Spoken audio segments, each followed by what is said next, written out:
Bem-vindos a mais um seminário virtual do curso de Licenciatura em Física do Cefet Rio. E hoje a gente conta com muito prazer com mais um ex-aluno nosso, o Davi Rocha Rodrigues, que vai falar um pouquinho sobre o trabalho de TCC que ele fez lá no próprio Cefet, durante seu curso de graduação. O Davi, como eu falei, né, foi aluno nosso do curso de Licenciatura em Física do Cefet Petrópolis, se formou em 2017 e desde então vem atuando em escolas particulares da cidade de Petrópolis.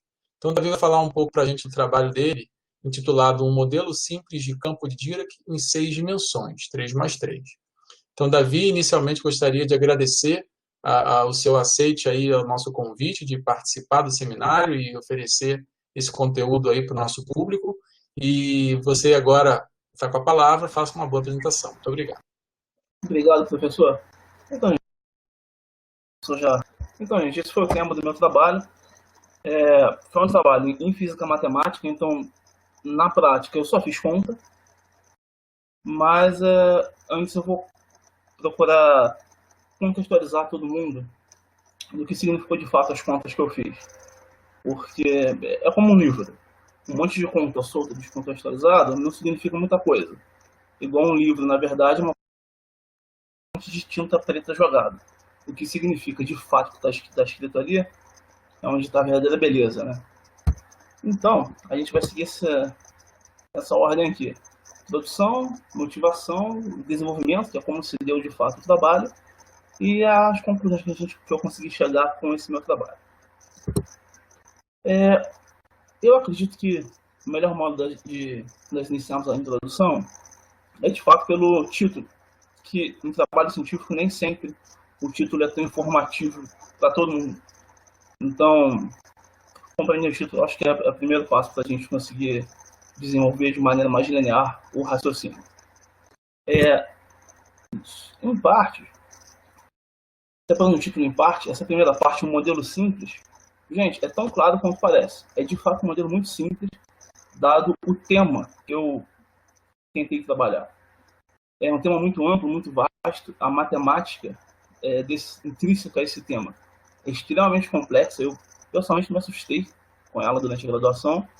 Então, mesmo trabalhando durante tanto tempo, eu comecei a trabalhar no que foi o tema do meu TCC no segundo período, quando consegui a iniciação científica com o professor Colato, que ele foi meu orientador de iniciação científica durante 3 anos e meio, basicamente, e depois no TCC, eu consegui chegar a esse trabalho graças à paciência e ao carinho que ele teve comigo. Então, por esse motivo, de fato, eu mudei o tema. Campo de Dirac. O campo de Dirac, gente, basicamente, é um campo composto por partículas com características específicas. Para quem... Eu acho que agora mudou um pouco a grade, né? Na minha época, eu via essa matéria em mecânica estatística. São as partículas que satisfazem a estatística de Fermi-Dirac. Partículas que têm spin meio, partículas carregadas. Um exemplo que a gente tem, o elétron. Então, é como se o campo de Fermi-Dirac fosse um campo composto de partículas tais como o elétron. Nossa partícula ali, esse campo é composto de várias partículas com spin meio. Por enquanto, é a principal característica que a gente vai entender que seja. Esse é o campo de Fermi-Dirac. Beleza. Essa partícula, gente, nós poderíamos dar qualquer nome para ela. Poderíamos chamá-la de Rex. Vamos trabalhar em um modelo do campo da partícula Rex. Mas, na verdade, a gente vai chamar, do modo como convencionalmente se chama em física, esse tridente aí é a letra grega maiúscula da letra Psi. Então, Psi, a partir de agora, é a nossa partícula que compõe esse campo de Dirac. Mal comparando, é como a molécula de H2O que compõe a água. E agora a última parte do título, né? 3 mais 3D, o que de fato significa? Eu imagino que todo mundo que sabe que 3 mais 3 é 6. Então, por que eu não coloquei 6D?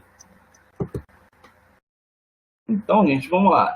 Na mecânica clássica, todo mundo conhece a mecânica newtoniana, que a gente já começa a ver lá na escola, no ensino médio, e durante a maior parte da nossa faculdade, a descrição dos modelos se dão na maior parte das vezes, através dos eixos cartesianos.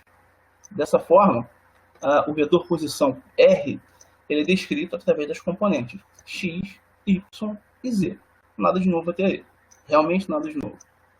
O tempo ele entra aí como um parâmetro para cada uma delas. Ou seja, x, y e z podem ser parametrizadas com o parâmetro tempo. O tempo, então, ele não é uma dimensão de fato, ele não é um eixo que a gente trabalha. Ele é só um parâmetro dos 3 eixos reais, que é o x, o y e o z. É assim que funciona, é assim que a gente trabalha na mecânica clássica. Já quando a gente vai vir para o contexto de física moderna, espaço-tempo, a gente vai trabalhar com os nossos eixos cartesianos e o tempo, só que de uma outra maneira. O tempo ele não vai entrar como um parâmetro das componentes. Ele entra de fato como uma componente.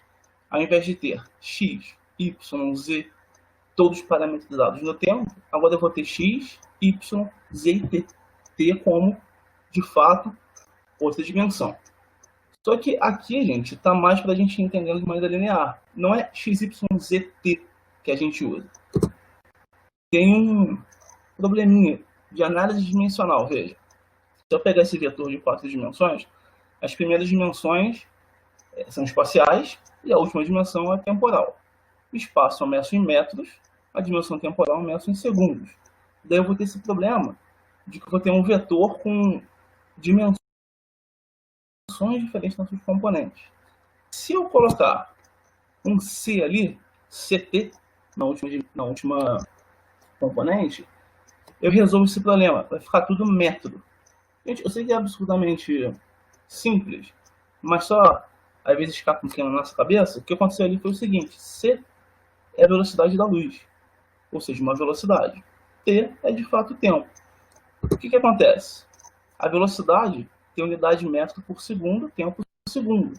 Quando eu corto 2 segundos ali, o CT resolve esse problema. Agora sim, eu não tenho mais um problema de análise dimensional. Eu tenho os 4 componentes, eu ainda tenho 3 componentes com características espaciais, uma com característica temporal, e aquele Czinho ali resolve esse aparente problema de análise dimensional que eu tenho. De fato, a gente tem outros motivos bem mais profundos para ter essa estrutura, mas esse é o ideal para a gente conseguir acompanhar agora. Beleza. Agora a gente tem esse vetor aí, a gente trata assim na física moderna, x, y, z, e a última componente temporal, CT, a gente chama isso de quadrivetor. Tá tudo bem? Então, essa forma desse vetor em um espaço matemático que a gente trata a física moderna, a gente chama de quadrivetor. O que a gente pode fazer é o seguinte: se x, y, z são dimensões espaciais e a última tem uma característica, a gente pode identificá-las com um sinal. Eu ali, no caso, estou identificando as dimensões espaciais x, y, z com o mais e a dimensão temporal, né, CT, com o menos. Dessa forma, eu poderia colocar dessa maneira assim. Ficou ali 3 sinal de mais e o último sinal de menos. Quem olha entende o quê? Pô, bacana, são 4 dimensões, né? Posso contar 4 partes ali.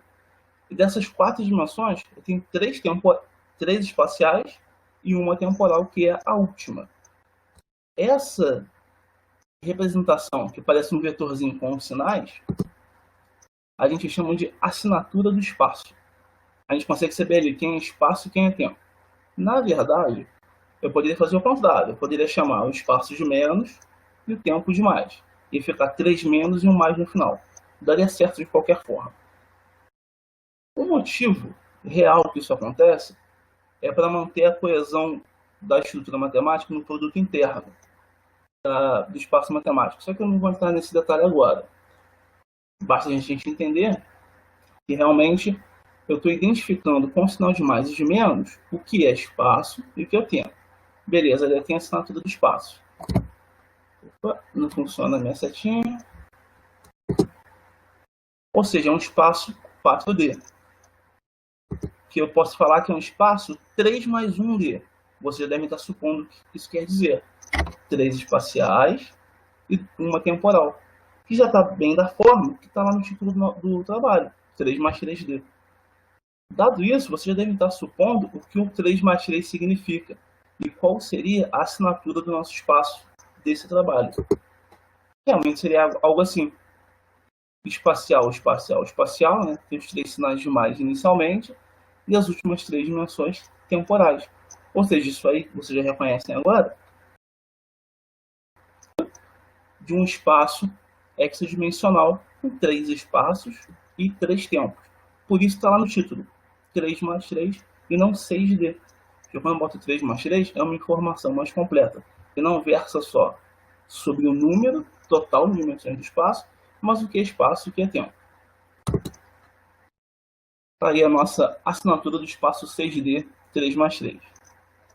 Agora a gente entende o nosso título inteiro. Beleza. A gente entendeu o que nós vamos trabalhar agora. Agora vamos partir para o porquê. Carregar o slide. Carregou. Gente, a primeira motivação é a mais direta, quando a gente está falando de física matemática, é você entender um pouco melhor a estrutura matemática usada na descrição dos fenômenos físicos. Parece piegas esse tipo de motivação para trabalho de física matemática, mas de fato é verdade. Se você quer entender melhor como funcionava o pensamento e a cultura do povo grego, faz sentido que eu entenda como eles estruturavam o seu próprio idioma, porque ele tem informação sobre como eles pensavam. Da mesma forma, se o universo segue padrões matemáticos, é útil entender melhor a matemática em sua profundidade, porque isso vai nos fazer entender melhor sobre o próprio universo. Dessa forma, gente, não é que o meu trabalho, de alguma maneira, ele tenta propor uma interpretação em que o universo tem as 6 dimensões de fato. Nada disso.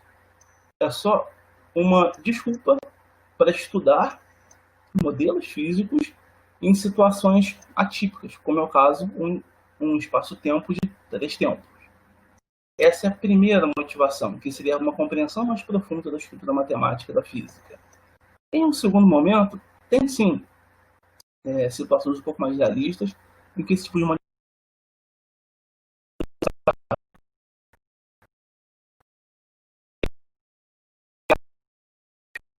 materiais de camada monatômica, ou seja, ele tem a altura de literalmente um átomo e uma extensão de superfície muito grande quando comparado à temperatura. Quando comparado à altura. Como a extensão superficial é muito grande quando comparada à minha altura, eu posso interpretar a física nesse modelo, nesse fenômeno, como uma física tridimensional. Porque o meu z, né, a minha altura, ela é ínfima perto da minha extensão. Então, se eu trato a minha física dentro desse material de altura monatômica como uma física tridimensional, não paridimensional, como normalmente nós tratamos, nós temos uma utilização prática aí. O que eu acabei, para quem está com atenção, não está tão relacionado com o início da minha explicação. Porque eu estou falando sobre o modelo 6D. E agora eu estou falando sobre a utilização em um ambiente 3D, né, bidimensional, espaço e uma dimensão temporal. A princípio não está tão ligado. Para exemplificar um pouquinho essa ligação, essa figura aí acho que é absurdamente conhecida aí das filosofias de Facebook, né? Tá tudo muito certo, depende da perspectiva. Eu peguei ela que de fato ela exemplifica bem essa aparente incoerência. Eu comecei a falar de 6D e agora eu falei que é útil em 3D. Por que existe essa incoerência a princípio na minha fala, gente? O que acontece aqui? Eu tenho 2 projeções de um cilindro. Em função da perspectiva de incidência da luz, em uma projeção ela parece um quadrado e na outra projeção ela parece um círculo. E aí, quem está certo? Está todo mundo certo? Está todo mundo errado? Na verdade, gente, o que acontece? Quem está observando só essas 2 projeções, os 2 estão errados. Porque os 2 têm um indício de informação do objeto real, que é o meu cilindro. Ninguém está olhando para o objeto real. Está todo mundo observando, quem olha a projeção, não é? Está todo mundo observando um indício de informação da existência de uma coisa real. Não está enxergando de fato o que está acontecendo. Isso ocorre por quê? Isso ocorre porque as duas projeções são figuras em ambiente 2D, né? É um plano, de um objeto 3D. Ou seja, objetos de dimensões maiores, 3D no caso, quando observados em dimensões menores, eles se apresentam de maneira diferente, que podem causar até certa confusão. É o que vai acontecer no nosso caso. A gente vai começar, vocês vão ver que com o desenvolvimento do trabalho, a gente vai começar com 6D e vai ver como que esse modelo, essa partícula lá, o psi que a gente falou no início, o nosso psi, ele vai se manifestar em um ambiente 3D. Onde 3D que eu estou falando é um plano e o tempo, ou seja, duas dimensões espaciais e uma temporal.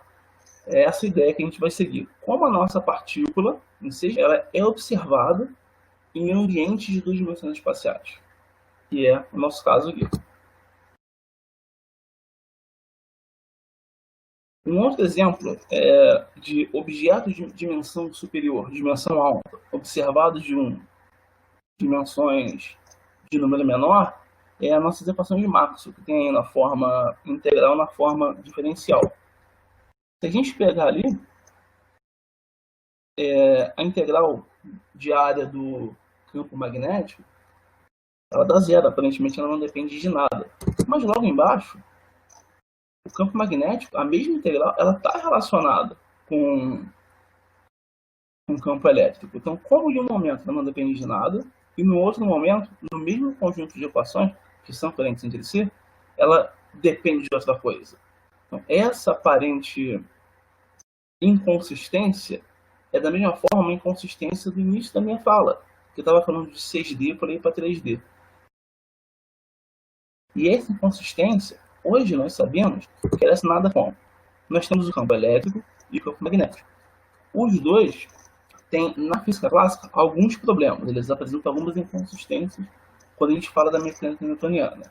Isso ocorre porque, com o advento da física moderna, a gente descobriu que ambos são, na verdade, projeções de uma entidade matemática de dimensão maior, que é esse F mini, que está na Terra, de tensor eletromagnético.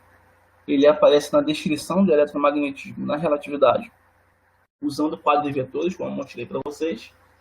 E o que a gente percebe, quando a gente trabalha com ele, é que o nosso E e B, o nosso campo elétrico e magnético, na física clássica, são, na verdade, apenas projeções dessa única entidade aqui. Ou seja, o mesmo caso lá daquela figurinha que eu mostrei que é comum no Facebook. Quando você olha duas coisas que, a princípio, mostram problemas, mostram um certo paradoxo, pode ser que, se você descrever aquelas duas coisas com uma dimensionalidade maior, como é o seu caso aqui, de 3D para 4D, você perceba que as duas são, na verdade, entre aspas, sombra de uma mesma entidade. Aí as coisas fazem um pouco mais de sentido, como também é o mesmo caso lá daquela figura do Facebook que eu coloquei para vocês. Então, gente, de novo, esse tipo de trabalho é tanto útil para entender a estrutura matemática da coisa, quanto para resolver problemas que tem na física, que hoje é canônica, por assim dizer, né? A física quântica relativista, que tem seus problemas.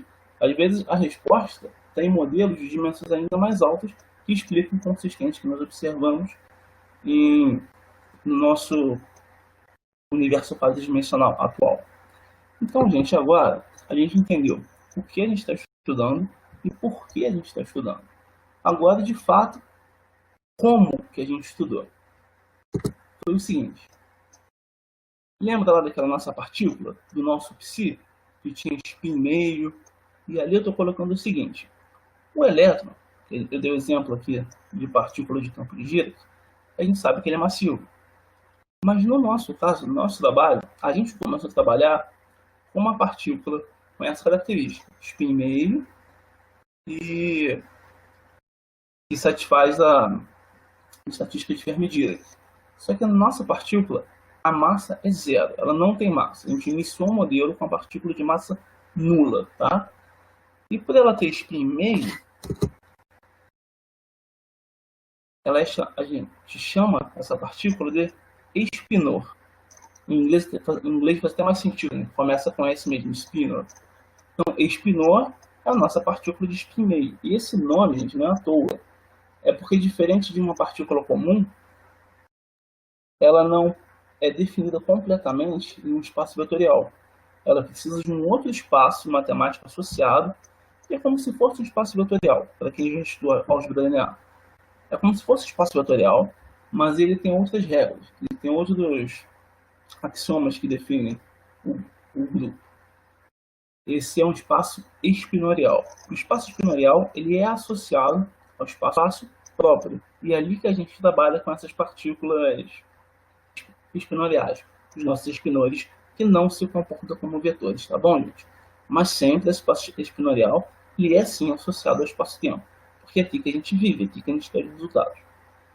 Então, gente, tem aí o nosso psi de spin meio, massa zero, o nosso espinor, e aí essa continha é a lagrangiana, que descreve o movimento, o comportamento do nosso psi, tá beleza? Essa lagrangiana 6D aí, agora a gente vai entender algumas partes do que significa. Nossa lagrangiana 6D. E aqui, gente, é o nosso psi, tá aparecendo ali, é a nossa partícula. Aqui eu mostrei lá, ela tá aparecendo. Gente, eu coloquei aquela representação visual do psi como uma bolinha, é mais para ajudar na nossa intuitividade. Mas a gente sabe, até não é uma bolinha. A gente tem um tratamento mais estatístico para ele. Mas eu acho que, a nível intuitivo, ajuda muito a gente ter uma imagem um pouquinho mais concreta na mente para poder acompanhar a linearidade do trabalho. Então está o nosso psi ali, que é a nossa partícula. Ali o D, o dHom, né, de derivada parcial. Dmi, aquele Uzinho ali é o Mi, né, gente? Desde o ensino médio a gente usa o Mi. O Mi, nesse caso, são do espaço-tempo. No caso, são 6 dimensões, vai 1, 2, 3, 4, 5, 6. Esse é o Mi. Em seguida, aquele L ao contrário é a letra gama maiúsculo. Esse gama são as matrizes de gama ou as matrizes de Dirac. O que acontece, gente? Lembra que eu falei que essas partículas elas precisam de um espaço espinorial para a gente explicar completamente o comportamento delas? Então, eu também falei que esse espaço associado com o espaço-tempo. A informação de como isso ocorre está nessa matriz de Dirac aqui, nessa matriz gama. O Mi é a mesma coisa, são as dimensões espaciais. Esse é o conjugado de Dirac. Vocês podem ver que a nossa partícula é o nosso psi com uma barra em cima. O conjugado de Dirac, de maneira simplista, a gente pode imaginar como se esse conjugado, esse psi barra e o nosso psi, que é a nossa partícula, eles juntos fazem alguma coisa como o produto escalar entre essas duas. Quando a gente começa a aprender produto escalar na faculdade, é mais simples. Você pega o vetor, pode pegar um outro vetor igual ou ele mesmo, fazer o vetor ao quadrado, né? O produto escalar do vetor com ele mesmo.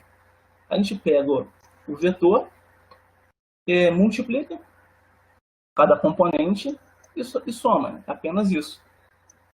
Só que isso é porque a assinatura do espaço que a gente está trabalhando, por mais que a gente não tenha noção, nesse caso, é tudo mais. Como é tudo mais, naquele exemplo que eu dei anteriormente, a gente não precisa de nada especial. Como nesse caso, a assinatura do espaço ela é diferente, eu não consigo fazer produto escalar, produto interno, direto. Eu tenho que ter um tratamento especial. E esse tratamento especial é dado dessa forma aí, gente. Tem que conter as matrizes de Dirac, que eu já comentei com vocês, e o conjugado de Dirac. Expliquei cada termo aqui dessa primeira parte. Depois do sinal de menos, a segunda parte é mais ou menos a mesma coisa, se vocês virem bem. O que mudou foi o quê? Mais a posição ali da derivada. Primeiro eu aplico a derivada no psi, e depois eu aplico a derivada no psi barrado. E isso, como eu falei, tem a ver com a necessidade de um cuidado maior para fazer o produto interno, para fazer o produto escalar desse tipo de entidade matemática, do Spinor. Porque, na verdade, para quem já viu a lagrangiana, ela é um número, ela é um escalar. Então, no final, tudo isso aí, não importa se é vetor, se é Spinor, tem que dar um escalar. Então, nada mais natural do que eu ter um produto interno, um produto escalar. Agora que a gente entende cada coisinha, vamos continuar. O que é isso aí, gente? Isso é até tem uma anotação de número ali, que eu tirei um print no meu TCC, do PDF. Tá aí a matriz gama, que eu comentei, a matriz de Dirac, que tem aquelas informações a mais. Isso aí é um modo de escrever as matrizes de Dirac implementados bem antes no meu trabalho, e um trabalho próprio do meu orientador, Luiz Paulo Palato.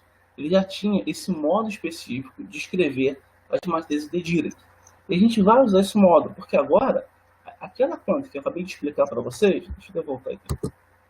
Essa conta aqui, a gente vai começar a abrir. A gente vai abrir muito essa conta. Ela vai ficar bem grande, mas a matemática em si, ela começa a ser um pouquinho mais básica. Apesar de ser um pouco trabalhoso.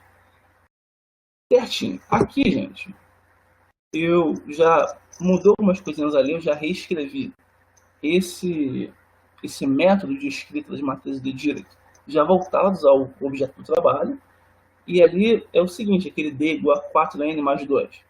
É porque esse modo que ele desenvolveu de escrever as matrizes gama só serve para espaços que satisfazem aquilo ali. E no nosso caso satisfaz. Por quê? 4n mais 2. Se o n for 1,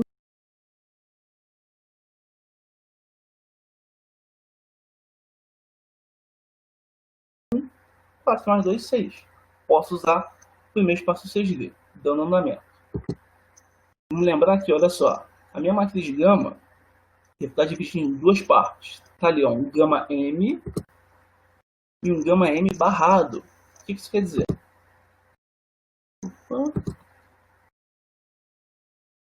Beleza. O que isso quer dizer, gente? Acho que pulou um slide aqui, só um minutinho. Pra eu ver aqui. Ah, beleza. Depois eu explico isso.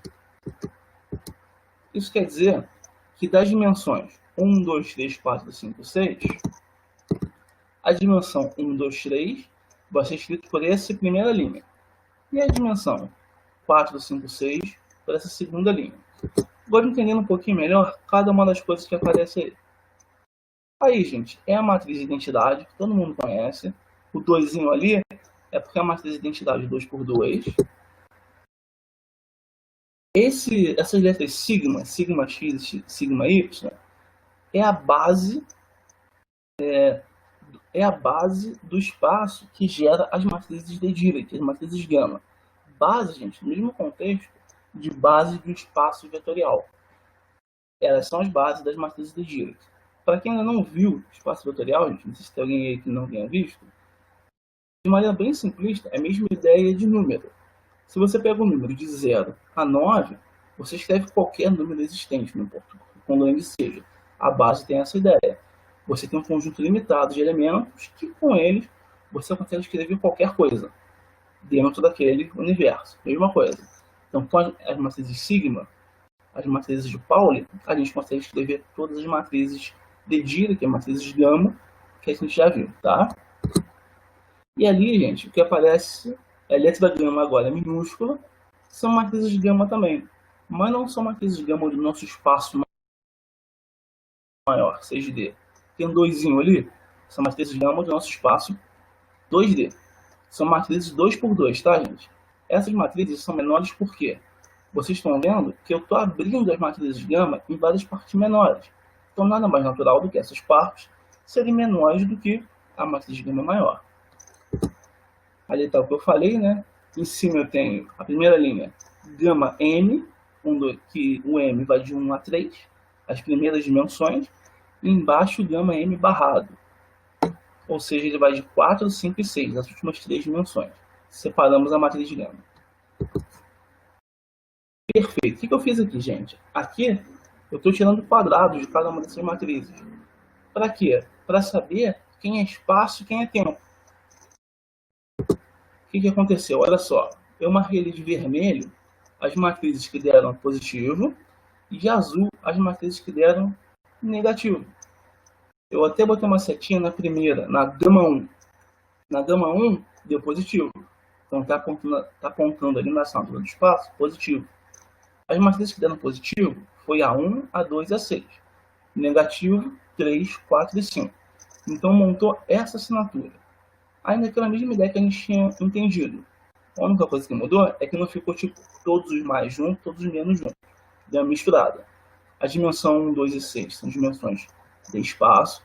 E as dimensões 3, 4 e 5 são dimensões com características temporais, tá beleza? É essa assinatura que a gente vai trabalhar agora. Daí, gente, o que aconteceu? O que eu fiz aqui? Primeiro, deixa eu ver o próximo slide. Beleza. Ali primeiro está a Lagrangiana, que eu expliquei ainda há pouco para vocês. Embaixo está ela, que parece que é maior. O que aconteceu? Lembra que nessa representação das matrizes de gama, eu quebrei ela em duas? 1, 2, 3 e depois 4, 5, 6? É exatamente isso que eu acabei de fazer. Ali a primeira parte, que está em vermelho, virou duas partes. A segunda parte que está em azul também virou duas partes. Por isso que a conta ela abriu. Eu dividi. E como eu comentei anteriormente, é isso que a gente vai fazer agora. A gente vai abrir cada vez mais essa conta. O que é isso aqui? Isso aqui é só para passar o olho, gente. Não precisa ver de detalhes, não. O que eu fiz? Eu comecei a nomear partes da minha Lagrangiana que iam começar a ficar muito grande. Então, para não ficar muito grande, eu comecei a nomear. Ali, sigma 3, sigma 3, aquele X com o círculo em volta, é um produto tensorial. Da mesma forma que tem um produto normal, tem um produto vetorial, tem um produto tensorial. Eu chamei de abarrado o produto tensorial de sigma 3 com sigma 3. A, eu chamei aquele produto tensorial ali. E o meu psi, a minha partícula, as 6 componentes, 6 não, minto, ela não tem 6 componentes, ela está ali 8 componentes. Por que 8 componentes? Porque agora eu estou falando do meu espaço espinorial, não do meu espaço-tempo de 6 dimensões. Lembra que eu falei, o espaço espinorial está associado, mas ele é outro espaço com suas próprias características. Dessa forma, ele pode ter dimensionalidade diferente. Por isso que tem 8 componentes ali, tá bom, gente? Eu separei ele em duas partes. Aquele X ali é a letra Q, e aquele igual N é a letra eta. Ele está transposto assim, gente, só porque de fato ele é um vetor coluna. Para não perder muito tempo na folha do TCC ou aqui, eu transpus ele, tá bom? Então ficou separado em duas partes, Q e eta. Da mesma forma, aqui embaixo, né, no conjugado que eu falei lá atrás, e aqui tem um ômega M e um ômega M barrado. Gente, é tudo a mesma ideia. Eu peguei coisas da conta aqui, ficar muito grande, e chamei aquilo de uma letra só, para facilitar um pouco a escrita futura, tá bom? O melhor que você tem a fazer lembrar é o Q e o eta, que são as duas partes. E vou te explicar, Wagner, vou te explicar, só um minutinho, tá? Que são as duas partes do nosso psi, tá tranquilo? Esse X e esse N, Q e eta. Vamos continuar. Beleza, o que eu fiz aqui? Eu abri. Eu peguei todas essas últimas definições de variáveis que eu coloquei, substituí na nossa conta e dei uma abrida. Ou seja, inicialmente a gente tinha isso aqui, eu estava explicando isso aqui para vocês em detalhe. A gente passou para cá quando eu abri as matrizes gama. E agora dessa forma aqui que a gente tem. Só para a gente acompanhar o raciocínio, tá? Deixa eu ver. Sim, vamos voltar. Aqui, gente, que é essa última forma que a gente está, que é o ponto que a gente está no trabalho, se vocês observarem, olha, nós temos os nossos etas, os nossos Qs, que parece um X e um N, né? Lembra? São partes, cada uma é metade do meu psi. Cada uma é metade da informação da minha partícula, que a gente estava trabalhando inicialmente. que está feito aqui, galera? Nós supomos a característica ondulatória do campo de Dirac, que, como eu expliquei, não é de fato uma partícula. Ela toma comportamentos corpusculares em determinadas situações, mas o campo de Dirac é o campo ondulatório. Dessa forma, se vocês virem bem, a parte em M é o escalar, e a parte em M barra é onde guarda a característica ondulatória. Então, o que a gente vai fazer agora? Vai pegar isso e substituir na conta principal. Substituindo, fica dessa forma. O nosso Ki e o nosso Eta agora viraram alfa e beta. Da mesma forma, alfa e beta agora são parte do nosso Psi, da nossa partícula inicial, mas agora evidenciando a característica ondulatória por aquele exponencial ali do lado de fora. Aqui só está evidenciando um pouco a substituição direta que eu fiz. Eu até botei as chaves ali para mostrar, mas está muito grande. Simplificando um pouquinho, ficou assim. Depois que eu substitui direto, ficou grande daquele jeito e deu uma simplificada. Aqui o nosso beta e o nosso alfa, que lembra? São parte do nosso Psi com as características ondulatórias evidenciadas. O nosso beta e o nosso alfa agora, eu vou fazer a mesma coisa, gente. Eu vou abrir cada um. Agora eu quero alfa, metade do nosso Psi, vai virar alfa 1 e alfa 2. O beta da mesma forma, beta 1 e 2. Aqui mais algumas substituições. De novo, gente, só para passar o olho, só para ter uma noção um pouco melhor, que agora eu vou pegar isso e abrir ainda mais nossa conta.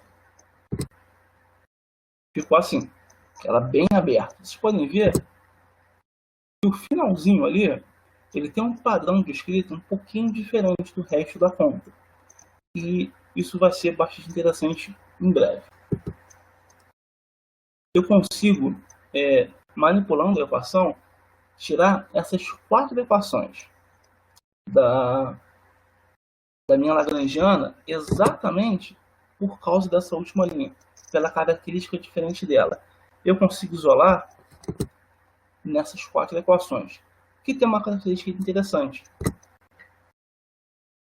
Lembram nesse slide que eu comecei a explicar a partícula e tudo, a lagrangiana? Se eu deixar ali a lagrangiana, a estrutura dessa lagrangiana, ela se parece muito com cada uma dessas equações. Olha só. Por exemplo, ali, na lagrangiana inicial, eu tinha o gama e o d-rom da derivada. Ali em cima, eu tenho sigma e o d-rom da derivada. A estrutura é bem parecida. E isso é que vai nos permitir acabar tirando a interpretação de partículas dessas equações que a gente isolou. Aqui, gente, de novo, só para passar o olho. O que eu fiz?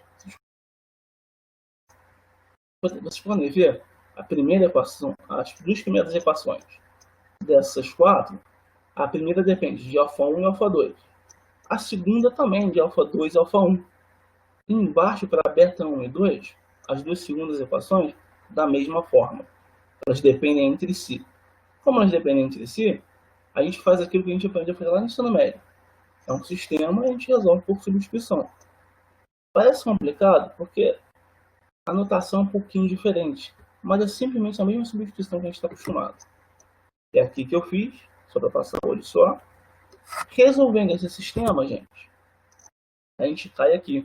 O que isso tem de significativo? Deixa eu ver se eu coloquei aqui. Coloquei sim. A gente tem, olha, a estrutura bem parecida com a inicial.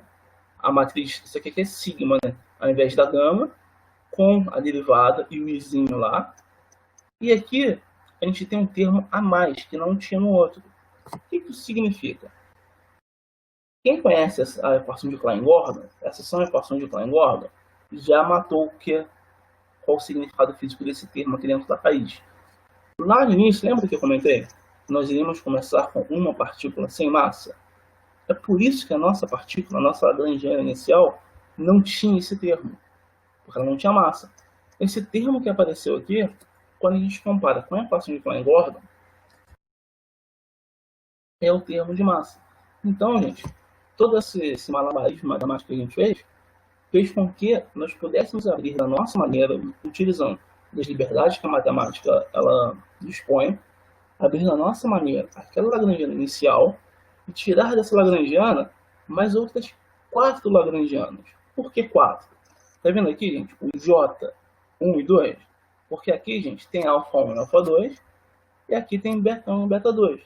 Ou seja, essas duas aí representam 4 lagrangianas, representam 4 equações de Klein-Gordon, de partículas, de spin meio, mas com massa. Então, gente, já terminando, qual é a conclusão disso? Vou carregar o slide.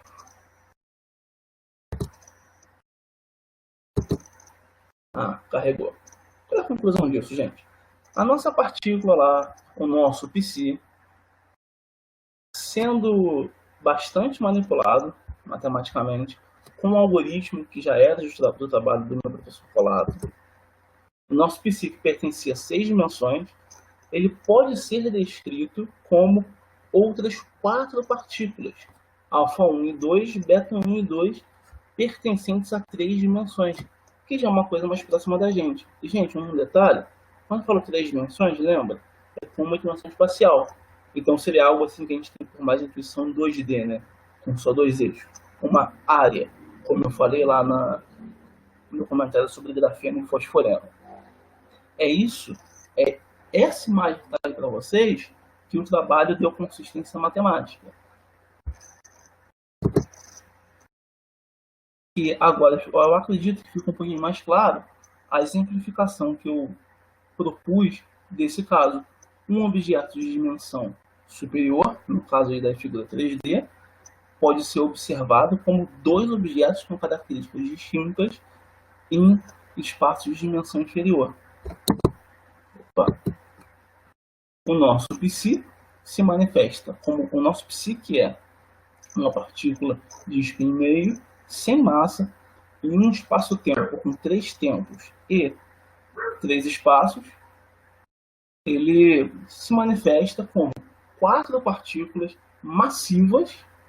Eles têm massa. Todo esse processo fez com que surgisse ou se manifestasse como termos massivos nessas 4 partículas em um espaço-tempo 3D, no caso ali 2 mais 1, como eu havia explicado, com aquela assinatura mais, menos, que é muito mais próximo de uma coisa mais realista do que um 6D 3 mais 3. Essa massa, gente, vocês olharem com cuidado nas equações de Klein-Gordon, elas aparecem sempre associadas àquelas dimensões 4, 5 e 6 que a gente separou lá no início.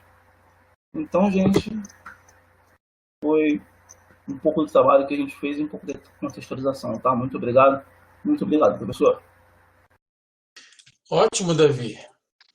Muito bem, muito obrigado pela sua apresentação. Foi muito interessante ver a sua apresentação novamente, né? Porque em algum momento eu já tinha visto a sua apresentação e essa sua experiência, né, de 3 anos como professor, te fez ficar bem mais didático, viu? Bem legal ver essa evolução aí. Parabéns, viu? Muito bem, então a gente vai agora começar a interagir com a plateia. O próprio Wagner já fez uma pergunta, se você quiser responder já a pergunta dele, enquanto o pessoal que tiver interesse escreve aí no chat as suas perguntas, pode ficar à vontade. Então, o Wagner pergunta, qual a aplicação tecnológica do seu trabalho? Então, Wagner, eu posso te responder isso de 2 formas. Na primeira forma não tem. Simplesmente não tem. Como eu expliquei no início, grande parte da motivação para esse tipo de trabalho não é uma aplicação tecnológica direta. É uma compreensão um pouco melhor da estrutura da física. Supondo que essa compreensão um dia pode se tornar uma aplicação. Mas, em primeira vista, não teria. Agora, o que não posso deixar de falar é o que eu falei lá no início. No caso, o que aconteceu?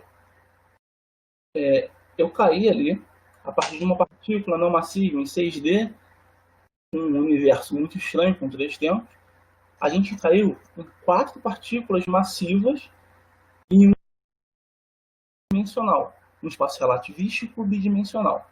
Isso é uma coisa muito mais próxima. Como eu falei no início, grafeno, fosforeno e outros materiais de natureza parecida, eles têm um átomo de altura e uma extensão de área bem grande. Esse tipo de modelo real, bastante real, promessa na tecnologia, ele pode sim ser utilizado um modelo relativístico bidimensional, em termos de espaço. Dessa forma, o que aconteceu? Aquelas 4 partículas, igual ao campo eletromagnético, elas são livres, mas são dependentes, o que é muito estranho. Por quê? Partícula livre, a partícula que não depende de nada. Elas são livres e dependentes, por quê? Porque elas, na verdade, são projeções de uma partícula de um espaço superior. Dessa forma, muita coisa estranha que pode acontecer em modelos reais podem sim ser explicados por modelos um pouco mais teóricos, como é o caso. Então, é uma possível aplicação nesse caso. Muito bem, só lembrando que na época que Einstein propôs a relatividade geral, ninguém nunca imaginaria que a gente usaria isso no dia a dia, né? Então, como o Davi falou, a gente, como cientista, assim, da pesquisa básica, né, da ciência básica e fundamental, às vezes estuda temas que não têm uma aplicação tão imediata, mas a compreensão do universo, da natureza, acaba trazendo para a gente alguma... Bom, a compreensão em si, que já é, para muitos, já é suficiente, e no futuro, quem sabe, uma aplicação, enfim, real e para melhorar o nosso dia a dia.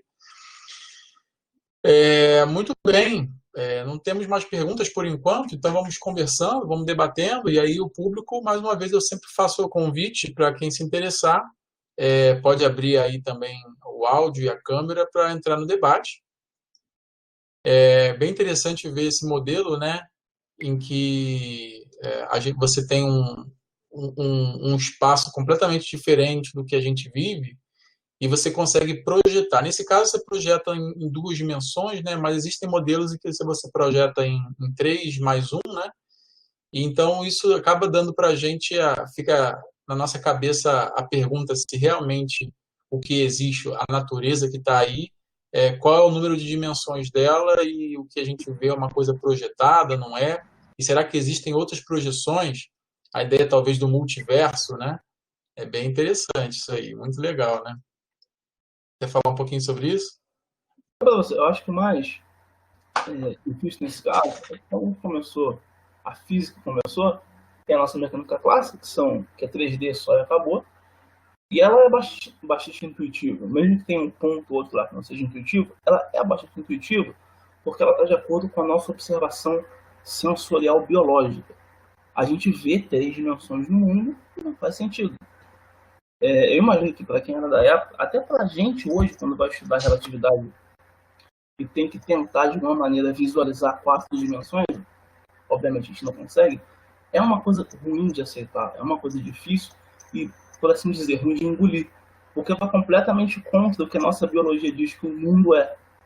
E assim, eu acho que o que a física faz brilhantemente é mostrar quanto nossos sentidos e sensação de realidade biológica é limitado. Então, eu acho que já foi um esforço muito grande a gente ter conseguido passar da mecânica clássica para relativística, com essa ideia de 4 dimensões, de um espaço que não pode ser representado geometricamente e por aí vai. Da mesma forma, quando a gente fala de um trabalho tão específico, como é o meu, ou outros até mais avançados, com características com mais de um tempo, com características muito pouco intuitivas, até para o mundo da física, realmente parece uma coisa absolutamente distante, porque por mais que a gente esteja acostumado ainda com uma física complicada, tudo que é contra-intuitivo, parece que o nosso cérebro ele grita, não faz sentido, o que muitas vezes faz. Então, é muito possível que muitas respostas de hoje, de fenômenos que são a princípio paradoxais, que não fazem sentido, ou que a gente não vê motivo, ou simplesmente sem explicação, estejam em modelos que mostram, como você mesmo disse, espaços com dimensões muito mais complicadas do que 4D que a relatividade mostrou. E sempre vai ter essa dificuldade dessa intuitividade biológica que a gente tem. Eu acho que é só uma atividade com o tempo mesmo.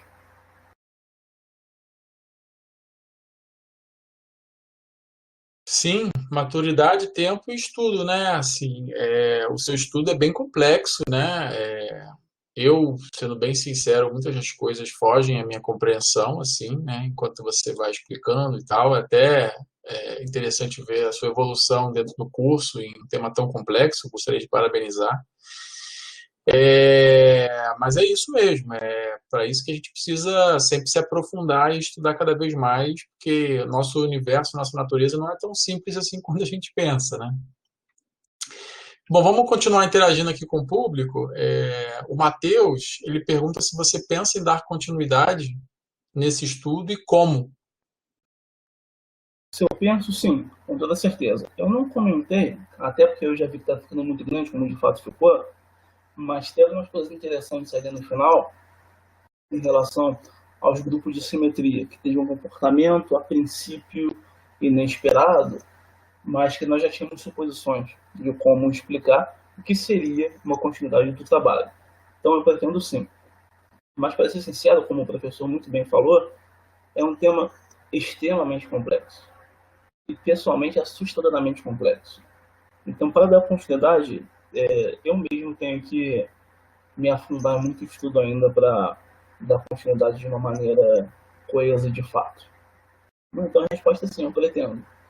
E o como vai ser isso aí. Eu tenho que me aprofundar em muitos temas para ser capaz de fazer um trabalho de maneira mais coesa. Agora, a segunda pergunta ali, professor, quer ler? O João Jardel interagiu com a gente, né? Colocou ali uma pergunta, e aí eu vou ler e você responde para a gente. Espinores são objetos da relatividade especial, que aconteceu no espaço de Minkowski. Como trabalhar com espinores no espaço curvo? Então, os penores são. Beleza, Matheus. Os penores são mais um dos muitos espaços vetoriais com axiomas específicos, que diferem, que fazem com que os objetos pertencentes a esse espaço eles têm um comportamento diferente dos vetores pertencentes aos espaços vetoriais. Então, ele não é do espaço de Minkowski, ele não aconteceu por causa da relatividade. Matematicamente existia. É uma dessas coisas aí que o professor comentou, que era um objeto matemático abstrato que a princípio não tinha aplicação prática e acabou mostrando-se que teve na relatividade. Então, o espaço espinorial ele vai estar sempre associado ao espaço de Minkowski, no caso, a relatividade livre, né? Quando a gente está tratando de partículas que satisfazem a estatística de Fermi-Dirac. Exatamente pelo que eu falei no início. Os vetores não são objetos que satisfazem verdadeiramente o comportamento dessas partículas. Não são objetos matemáticos que têm todas as informações necessárias. Dessa forma, a gente tem que lançar a mão da matemática do espaço espinorial. E como são partículas descritas por um espaço espinorial que a gente observa no espaço vetorial, obviamente que elas têm sempre uma relação. Então, você sempre vai ter uma relação, uma limitação. Um espaço de Minkowski de 6D. Ele vai ter um espaço espinorial associado 8D. Um espaço de Minkowski 4D. Vai ter um espaço espinorial associado, no caso 4D também. E assim por diante. Então, beleza, esse é o espaço de Minkowski. Não é curvo. Quando a gente entra em espaço curvo, o espaço espinorial ele vai manter as mesmas características. O que vai mudar é a interação dele com o espaço-tempo. Se eu voltar aqui, deixa eu voltar aqui, bem no início.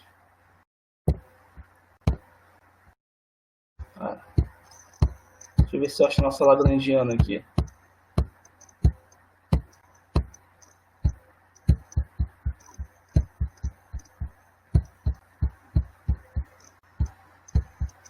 Apareceu. Então, aqui, na nossa lagrangiana, tem a derivada, né? O dmi. É bem possível que você veja ou livro na internet esse D aqui como um D maiúsculo. Esse D maiúsculo é o quê? Eu tenho informação ali da derivada e da curvatura do espaço. é a chamada derivada covariante, que é literalmente derivada com a informação da curvatura. Quando essa derivada com a informação da curvatura ela é operada nesse psi, na nossa partícula, por consequência, essa informação de curvatura vai interagir com o nosso espaço espinorial. Ou seja, ele estava lá sendo a mesma coisa. O que vai mudar de fato é nessa interação aqui na prática. Tá tudo bem?